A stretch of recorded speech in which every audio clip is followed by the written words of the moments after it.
a city of contrasts, a symphony of experience. Welcome to Pillow Travels to Hong Kong.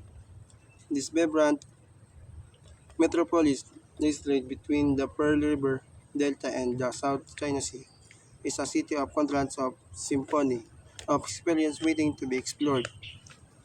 A journey begins in central of the heart, Hong Kong Island.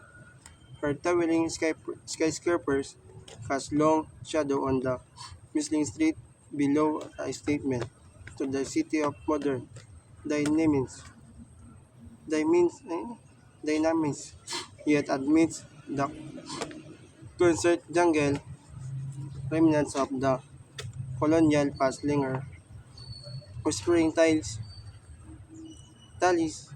of by, bygone era, will stroll past the iconic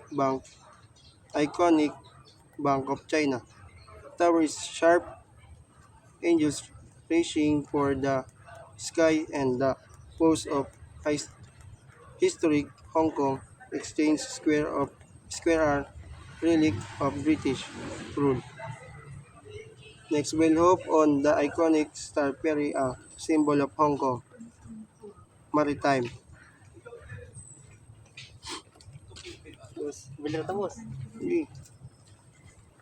As we'll glide across the harbor, the city's skyline unfolds in all its glory, the shimmering skyscrapers of Kowloon, the vibrant hillsides of the New Terrace, and the majestic Victoria Peak, beacon of urban grandeur.